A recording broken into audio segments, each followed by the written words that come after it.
कुंडली देखना सीखने के आज के इस पार्ट में हम जानेंगे ग्रहों के उच्च और नीच अवस्था। ग्रहों का उच्च होना क्या होता है और नीच होना क्या होता है। तो आइए शुरू करते हैं। सूर्य की जो उच्च राशि है वो है मेष राशि। मेष राशि यानी कि 1 नंबर की राशि, और नीच राशि होती है तुला।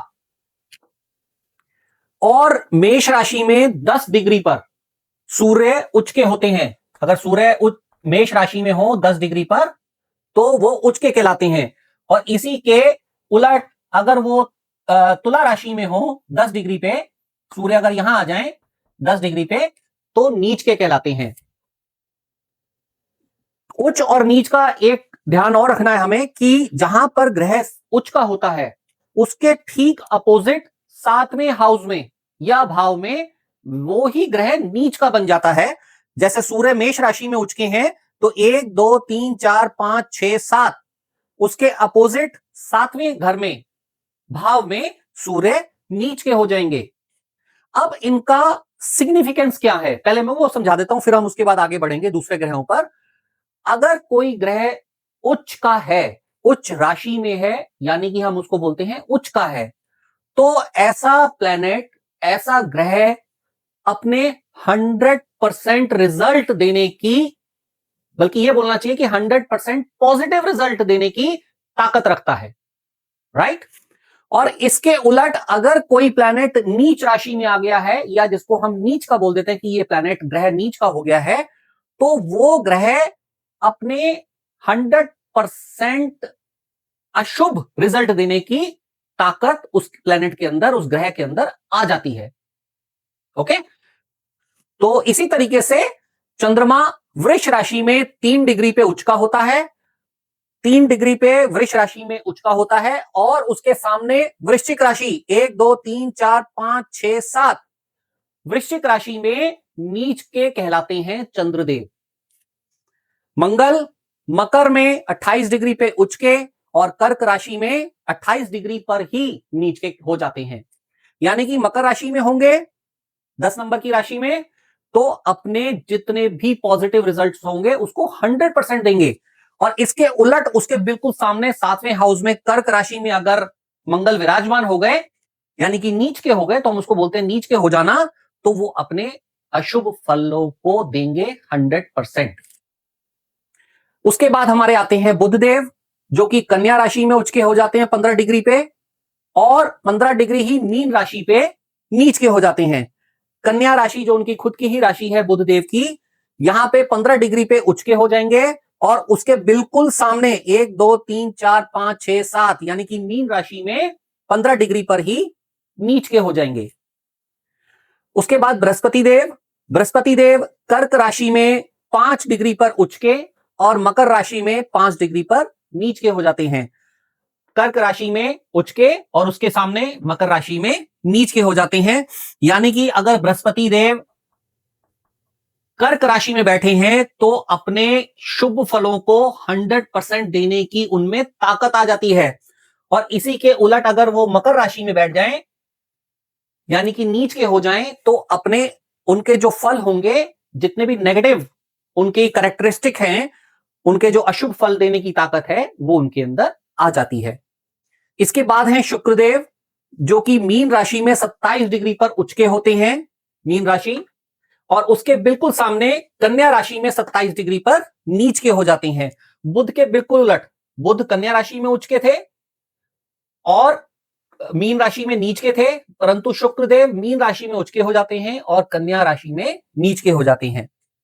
शनिदेव तुला राशि 20 डिग्री पर उच्च के, और मेष राशि 20 डिग्री पर ही नीच के।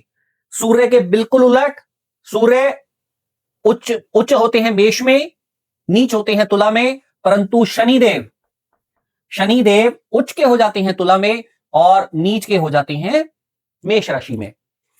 इसके बाद राहु वृष राशि में 20 डिग्री पर उच्च के माने जाते हैं, और उसके टोटली अपोजिट वृश्चिक राशि में नीच के माने जाते हैं। केतुदेव राहु के अपोजिट, क्योंकि राहु और केतु हमेशा एक दूसरे के सामने होते हैं, तो इसके उलट हो जाते हैं। केतुदेव वृश्चिक राशि में उच्च के माने जाते हैं 20 डिग्री पर, और वृषभ राशि में 20 डिग्री पर ही नीच के माने जाते हैं। जैसे कि मैंने बताया, उच्च का अगर कोई प्लैनेट होता है तो उसमें अपने शुभ फलों को देने की 100% कैपेबिलिटी उस प्लैनेट की हो जाती है, और नीच अगर नीच राशि में होता है तो अशुभ हो जाता है, और उसके जो अशुभ फल होते हैं उनको देने की पावर उस प्लैनेट के अंदर आ जाती है, या दूसरे शब्दों में कहें, शुभ फल देने की ताकत 0% हो जाती है। शुभ फलों को देने की ताकत 0% हो जाती है। ठीक है। अब इसके साथ ही उच्च राशि और नीच राशि के साथ ही एक और राशि होती है हर प्लैनेट की, जिसको हम कहते हैं मूल त्रिकोण राशि। ठीक है, तो उसके बारे में भी हम जानते हैं। पहले मैं यह बता दूं कि अगर कोई प्लैनेट, उसका इंपॉर्टेंस क्या है। इंपॉर्टेंस यह है कि अगर कोई प्लैनेट अपनी मूल त्रिकोण राशि में है तो उसमें, उस प्लैनेट के अंदर शुभ फल देने की 75% पावर आ जाती है। इसको भी बहुत ही शुभ माना जाता है अगर कोई प्लैनेट अपनी मूल त्रिकोण राशि में विराजमान हो जाए। तो आइए जानते हैं। सूर्यदेव सिंह राशि में, जो कि उनकी खुद की अपनी ही राशि है, 0 डिग्री से लेकर 20 डिग्री में मूल त्रिकोण राशि में कहलाते हैं। चंद्रदेव वृषभ राशि में 4 डिग्री से 30 डिग्री तक मूल त्रिकोण राशि में कहलाते हैं। उच्च के होते हैं 3 डिग्री तक, और उसके बाद 4 से लेकर 30 डिग्री तक होते हैं मूल त्रिकोण राशि में। मंगलदेव मेष राशि में, जो उनकी खुद की अपनी ही राशि है, 0 डिग्री से लेकर 12 डिग्री तक उनकी मूल त्रिकोण राशि कहलाती है। बुधदेव कन्या, जो कि उनकी खुद की अपनी ही राशि है, खुद उसके कन्या राशि के स्वामी हैं बुधदेव, तो कन्या राशि में 16 डिग्री से लेकर 20 डिग्री तक मूल त्रिकोण राशि बुधदेव की कहलाती है। बृहस्पति धनु, जो कि अगेन उनकी खुद की राशि है, 0 डिग्री से लेकर 10 डिग्री तक बृहस्पति देव धनु राशि में मूल त्रिकोण राशि में कहलाते हैं। शुक्रदेव तुला राशि में 0 डिग्री से लेकर 5 डिग्री तक मूल त्रिकोण राशि में कहलाते हैं। शनिदेव कुंभ राशि, यह भी इनकी अपनी खुद की राशि है, 11 नंबर राशि, 0 डिग्री से लेकर 20 डिग्री तक अपनी मूल त्रिकोण राशि में कहलाते हैं, यानी कि अपने शुभ फलों का 75% देने की ताकत रखते हैं। राहुदेव मिथुन राशि में 0 से 20 डिग्री तक इनकी मूल त्रिकोण राशि है, और केतुदेव धनु में 0 से 20 डिग्री तक मूल त्रिकोण राशि में कहलाते हैं, यानी कि अगेन अपनी शुभ फलों को देने की उनकी जो पावर होती है वो 75% होती है।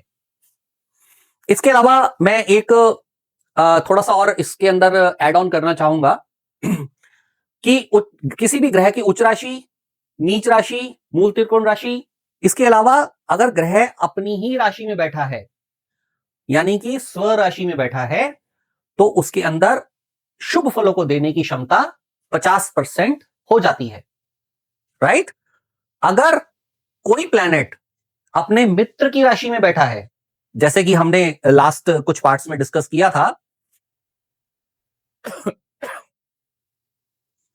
कि जैसे अगर हम सूर्यदेव का एग्जांपल लें, तो सूर्यदेव के मित्र हैं, हाँ सपोज कीजिए मेष राशि के स्वामी है मंगल, तो सूर्यदेव अगर मेष राशि में बैठ जाएं, यानी कि ये तो उच्च की राशि होगी वैसे इनकी, अगर हम इसका अपोजिट वृश्चिक राशि ले लें जिसके स्वामी भी मंगल हैं, और सूर्यदेव अगर यहां बैठ जाएं, यानी कि अपने मित्र के घर में बैठ गए, तो भी इनके लिए शुभ होता है, और इनमें अपने शुभ फलों को देने की क्षमता 25% आ जाती है। अगर कोई प्लैनेट अपनी शत्रु राशि में बैठा है, जैसे फॉर एग्जांपल सूर्य का ही एग्जांपल ले लेते हैं, सूर्य के शत्रु हैं शनि, अब सूर्यदेव आके यहां बैठ गए मकर राशि में या कुंभ राशि में, तो वो शनिदेव सूर्य के शत्रु हैं, तो सूर्यदेव के अंदर जो शुभ फल देने की ताकत है वो 0% रह जाती है। ठीक है।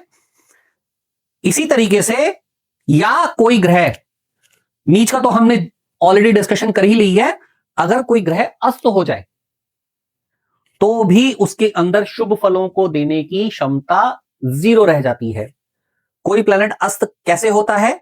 अस्त करने की पावर है सूर्य के पास।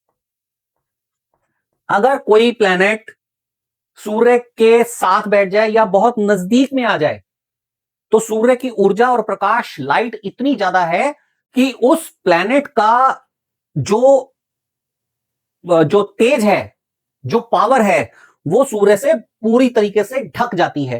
मैं एक एग्जांपल लेता हूं। जैसे सूर्य और मंगल मित्र तो हैं, ये मैंने बताया आपको, परंतु अब यहां पर ये लें कि सूर्य के साथ मंगल बैठ गए एक ही घर में और इतने क्लोज हो गए कि जैसे सपोज कि ये सूर्य अगर 18 डिग्री पे हैं और मंगल की डिग्री हो गई 20 फॉर एग्जांपल, तो 2 डिग्री का ही गैप था। तो यहां पर हम ये बोलेंगे कि मंगल जो है वो सूर्य से अस्त हो गए हैं। दोनों मित्र, दोनों साथ बैठे हैं, परंतु सूर्य देव ने मंगल देव को अस्त कर दिया। तो मंगल का अपना शुभ फल देने की जो पावर थी वो खत्म हो गई। तो इसके हमें फिर उपाय करने होते हैं। इसको अगर मंगल को मजबूत करना हो, दैट्स अ डिफरेंट थिंग, वो हम बाद में डिस्कस करेंगे। तो ये जानना बहुत जरूरी है कि कब कोई प्लैनेट का जो पावर होती है फल देने की, वो कौन सी राशियों में, किस डिग्री पे, कहां होती है, कहां ज्यादा होती है, कहां कम होती है। तो ये जानना हमारे लिए बहुत जरूरी। तो आज के लिए इतना ही। आशा करता हूं कि आपको ये पार्ट अच्छा लगा होगा, ये जो जानकारी दी गई है। अगर अच्छे लगा हो तो लाइक और सब्सक्राइब करें और साथ ही शेयर करें।